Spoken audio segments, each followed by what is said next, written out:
बिस्मिल्लाहिर्रहमानिर्रहीम, अस्सलाम वालेकुम, गुड मॉर्निंग पाकिस्तान, सुबह खैर। और मैं हूँ आपके साथ वर्दा शुएब और मेरे साथ हैं Mohammad Kamran. Very good morning to you too Warda. आपको एक बहुत बहुत मैं कहूँगी बहुत अच्छी सी गुड मॉर्निंग कामरान। और आज हमारा आखिरी शो है। कहाँ पे जा रही हैं आप? मैं कहीं नहीं जा रही मैं कहीं नहीं जा रही। हम नए साल में एंटर होने वाले हैं, तो हमारा साल का आज का आखिरी शो है, क्योंकि आज फ्राइडे है। आप सबको जुम्मा भी बहुत बहुत मुबारक हो।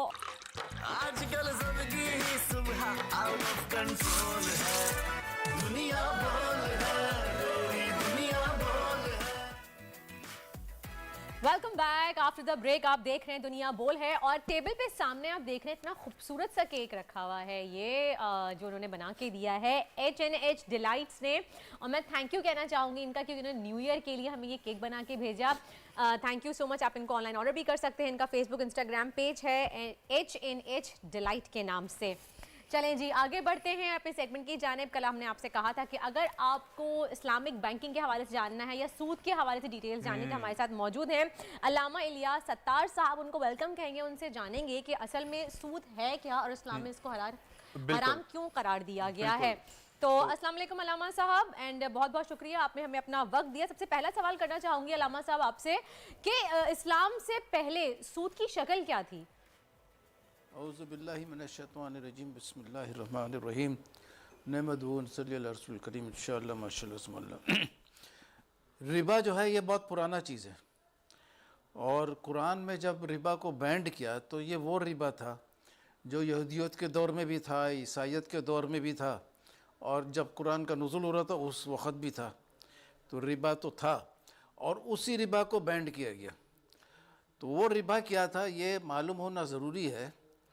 और कुरान के रोशनी में तो बड़ा क्लियर है कि उधार होता था और उस पर कंपलसरी प्रॉफिट देना होता था, भले नुकसान हो। और यही शक्ल था उस ज़माने में, और उससे पहले भी रिबा का शक्ल कि कोई अगर उधार लेता था तो पीरियड फिक्स होता था, और अमाउंट जो दिया और वापस कितना लेगा वो फिक्स होता था। और जब वो टाइम अराइव होता था तो वो देने वाला लेने वाले से पूछता था कि अभी तुम इस पोजीशन में दे सकते हो।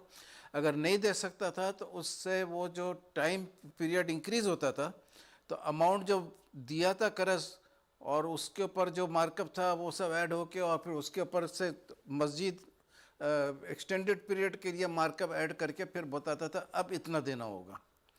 तो अब पॉइंट यह है कि अभी जो बैंक का मार्कअप है वो भी ऐसे ही है ना, कि भाई वो टाइम के लिए देता है और मार्कअप फिक्स होता है रिलेटेड टू टाइम, और प्रिंसिपल अमाउंट होता है। अच्छा, और मार्कअप हर सूरत में अल्लामा साहब आपसे ये भी पूछना चाहूंगा कि लोग जो हैं जो किसी के कारोबार में इन्वेस्ट करें या प्रॉपर्टी में इन्वेस्ट करके सिर्फ मुनाफा लेते हैं, अपनी खिदमात नहीं देते हैं, तो क्या वो भी सूद में शुमार होगा? नहीं, वो तो इन्वेस्टमेंट नहीं कहलाएगा। अगर वो प्रॉफिट ले रहा है हर महीना तो वो इन्वेस्टमेंट तो नहीं कहलाएगा ना, वो तो एक किस्म का डिपॉजिट होगा जिसके ऊपर मार्कअप ले रहा है। इन्वेस्टमेंट के मैंने अगर प्रॉपर्टी का रेट इंक्रीज करेगा तो उसको पैसा मिलेगा, डिक्रीज करेगा तो उसका नुकसान होगा। इन्वेस्टमेंट उसको बोलते हैं। और जो लोन दे दिया उसके ऊपर प्रॉफिट ले रहा है तो वही तो मार्कअप होता है। अगर इन्वेस्टमेंट आप एक्चुअल इन्वेस्टमेंट करें तो उससे कोई फ़र्क नहीं पड़ता। That is not Riba.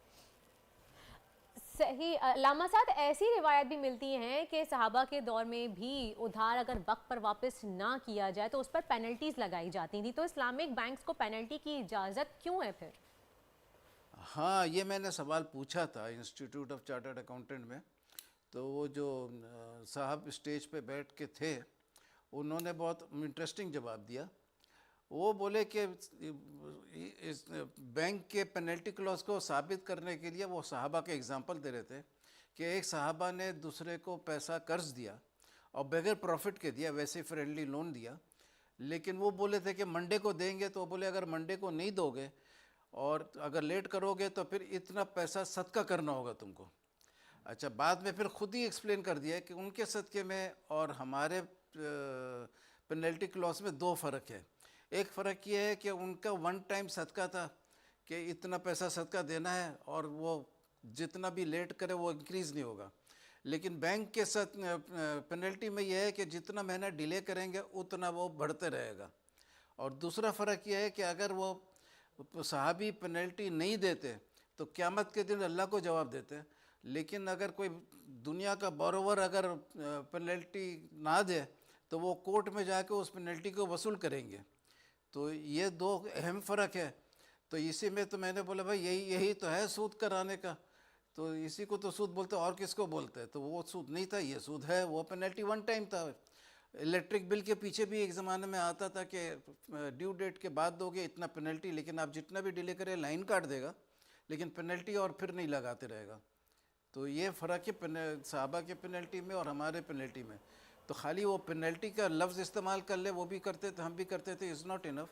वो कैसा पेनल्टी करते थे, हम कैसा पेनल्टी करते, दैट सही। इज बहुत बहुत शुक्रिया अल्लामा इलियास अत्तार साहब, इस्लामिक रिसर्चर हमारे साथ मौजूद थे। उन्होंने हमें बताया कि सूद क्या है और किस तरह से इस्लामिक बैंकिंग में आप इसको कर बिल्कुल सकते ऐसा हैं ही और है। क्या नहीं कर सकते। और इसी के साथ ही आज का हमारा शो होता है ख़त्म, लेकिन